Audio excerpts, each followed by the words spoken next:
Olá, seja muito bem-vindo, seja muito bem-vinda. Esse é o primeiro vídeo da nossa oficina de gramática aplicada ao texto dissertativo argumentativo. Pegue caneta e papel e bora para a aula, porque hoje nós vamos aprender sobre substantivos e adjetivos. O tema da nossa aula de hoje é morfologia aplicada, o poder dos substantivos e adjetivos. Qual o objetivo dessa aula? Que você consiga identificar dentro do texto dissertativo ou argumentativo os substantivos e você consiga selecionar os melhores para colocar no seu texto. Afinal, o seu texto será composto em grande parte por substantivos e adjetivos, e utilizá-los da forma correta é essencial. No nosso primeiro tópico, introdução à classe dos substantivos, eu trouxe uma frase que é muito comum de se ver nos textos dissertativos argumentativos. A persistência da violência contra a mulher na sociedade brasileira exige medidas eficazes. Perceba o seguinte, Geu, como que eu consigo identificar o substantivo dentro dessa oração? Nós vamos observar que os substantivos sempre estão acompanhados de artigo. Perceba, persistência, a persistência, violência, a violência, mulher, a mulher, sociedade, a sociedade, medida, as medidas. Então, sempre que eu consigo determinar, é um substantivo. E mais para frente, nós vamos observar um fenômeno chamado nominalização ou substantivação, que é quando você coloca um artigo antes de palavras que são de outras classes gramaticais e elas acabam se transformando em um substantivo. Mas isso aqui é mais para frente. Então, observe o seguinte, nesta frase, as palavras persistência, violência, mulher e sociedade nomeiam os elementos centrais, como assim? As informações mais importantes da frase. Então, as informações centrais, nucleares, são substantivos. Já as palavras brasileira e eficazes restringem e caracterizam esses nomes. Por que que restringem? Porque pensa comigo, quando eu falo sociedade brasileira, eu estou falando de qual sociedade? A sociedade do Brasil. Portanto, brasileira está especificando qual é essa sociedade. Beleza? Medidas eficazes. Nós temos medidas, essas medidas poderiam ser eficientes, poderiam ser ineficazes, mas o autor resolveu escolher a palavra eficazes para caracterizar esse tipo de medidas. Como que eu consigo identificar um adjetivo? Sempre que eu consigo perguntar o que ou como para o substantivo, eu consigo encontrar o adjetivo. Por quê? Porque o adjetivo vai trazer a característica para esse ser. Mas aí a gente vai falar agora sobre os substantivos de forma mais específica. Então, o substantivo, por definição, é a classe variável que nomeia seres, objetos, sentimentos, lugares, estados, qualidades e ações. É o eixo em torno do qual as demais classes gramaticais, como adjetivos, artigos, numerais, pronomes, orbitam. Os substantivos é uma classe de palavra extremamente importante dentro da língua. Eu não sei o que é classe de palavras. Vamos pensar o seguinte, isso aqui é a língua portuguesa, um conjunto gigantesco de palavras. Mas os gramáticos observaram que cada palavra que a gente utiliza possui uma função. Então o que eles fizeram? Dividiram a língua em grupos de palavras, em 10 grupos. Então cada grupo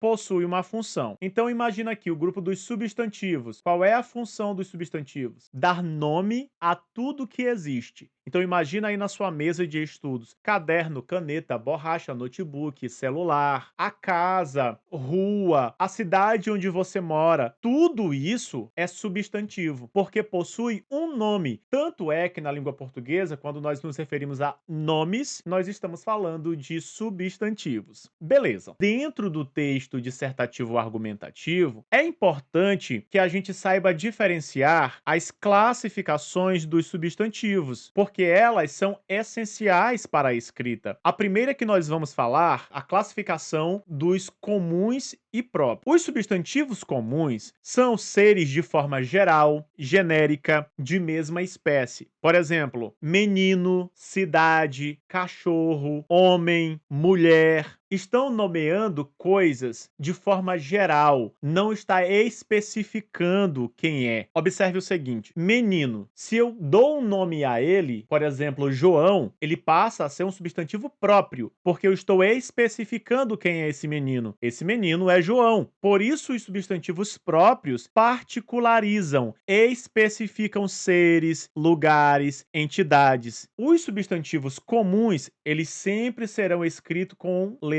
minúscula. Já os substantivos próprios, eles sempre serão escritos com inicial maiúscula. Por exemplo, eu digo menino, menino começa e termina com letra minúscula. Já o nome Brasil, que é o nome de um país, ele inicia com letra maiúscula. Isso é muito importante, porque se você erra isso, se você escreve Brasil com letra minúscula dentro do seu texto dissertativo argumentativo, você vai perder ponto na competência 1, que analisa, que avalia o domínio da norma padrão da língua portuguesa escrita. Então, se você erra isso, você está cometendo um erro de ortografia. Outra palavra que você precisa aprender a diferenciar é a palavra estado. Então, estado, quando eu me refiro a uma delimitação geográfica, por exemplo, Maranhão, estado do Maranhão, é uma delimitação geográfica. Agora, quando eu falo estado brasileiro, aí eu estou me referindo a uma entidade, tá? A uma entidade que é responsável pelo bem-estar da população, que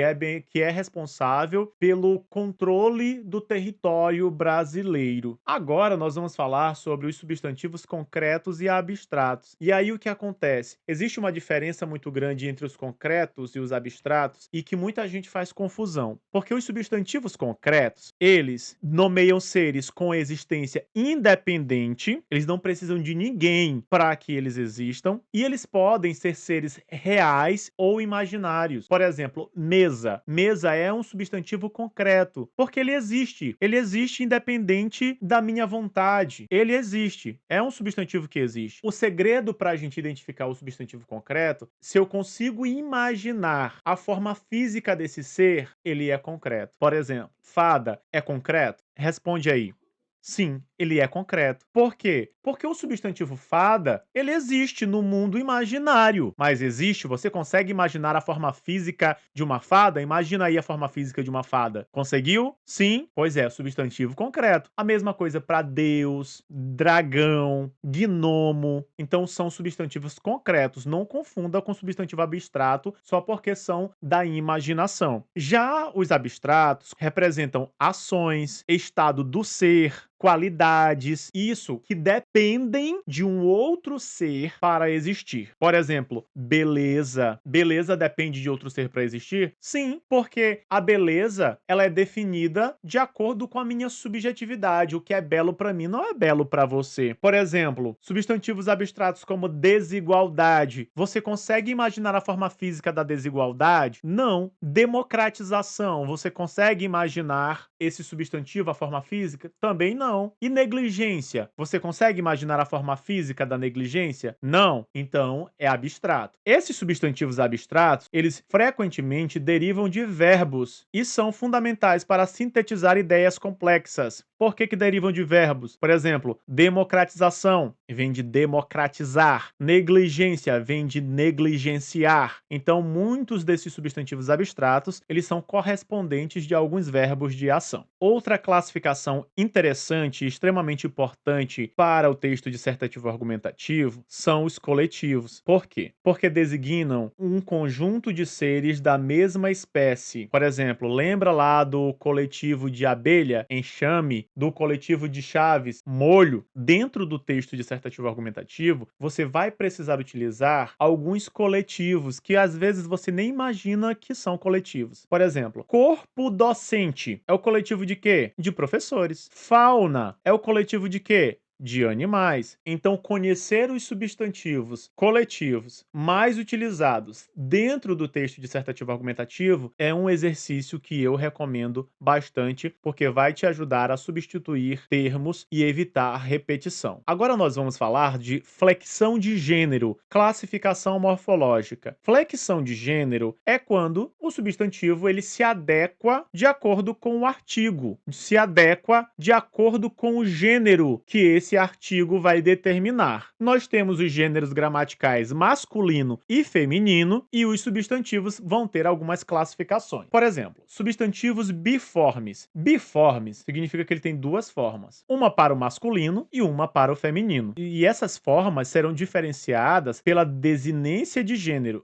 O que é desinência de gênero? Essa terminação da palavra, o finalzinho da palavra, termina em O é masculino, termina em A é feminino. Exemplos aqui de substantivos biformes: aluno, aluna, gato, gata. Veja, eu tenho uma forma para o masculino e uma forma para o feminino. Como é que eu vou diferenciar o masculino do feminino? Pela terminação, pela desinência. Observa, terminou em O é masculino, terminou em A é feminino. Nós também temos os substantivos heterônimos, que apresentam formas distintas para cada gênero a partir de radicais. Radical é essa parte da palavra que guarda o sentido. Por exemplo, a palavra casa. Palavra casa, o radical é até no S, porque você consegue formar outras palavras a partir desse radical. Casinha, casarão, casebre. Então isso é radical. Não há alteração de desinência, mas sim substituição lexical. Então, quando eu tenho substantivos heterônimos que apresentam formas distintas para cada gênero, eu vou ter a substituição por outra palavra. Por exemplo, cavalo. Qual é o feminino de cavalo? É cavala? Não, eu não altero a desinência de gênero. Eu tenho uma outra palavra para designar o feminino, que é égua. Pai. Qual é o feminino de pai? Mãe. Eu tenho uma outra palavra para designar o feminino. Genro. O feminino é nora. Portanto, uma outra palavra para designar o feminino. Isso é substantivo heterônimo. Nós também temos os substantivos uniformes. Eles possuem uma única forma para ambos os gêneros e eles se dividem em três categorias: os epicenos, que são utilizados para animais. A distinção de sexo é feita pelas palavras macho e fêmea, por exemplo, a onça macho, a onça fêmea, a cobra macho, a cobra fêmea, o jacaré macho, o jacaré fêmea. Nós temos os sobrecomuns, eles possuem um único gênero gramatical. E aí, o artigo é fixo para se referir às pessoas de ambos os sexos. Eu digo a criança para me referir tanto ao masculino quanto ao feminino. Então o artigo é fixo. Eu não digo o criança, eu digo sempre a criança. A vítima, eu não digo o vítima, eu sempre digo a vítima. O indivíduo, não existe a indivídua. O cônjuge, não existe a cônjuge. É sempre com um único gênero gramatical estas palavras. Nós também temos os substantivos comuns de dois gêneros. A palavra permanece imutável, invariável, mas a distinção de gênero é marcada por elementos externos, como artigos, adjetivos ou numerais. Por exemplo, é comum de dois gêneros, ele serve tanto para o masculino quanto para o feminino. E aí eu vou diferenciar pelo artigo. Olha, para o masculino eu digo o estudante, para o feminino eu digo a estudante. Artista, eu digo o artista para o masculino, a artista para o feminino. O colega para o masculino, a colega para o feminino. Compreendido até aí? Eu te vejo no próximo vídeo. Até lá!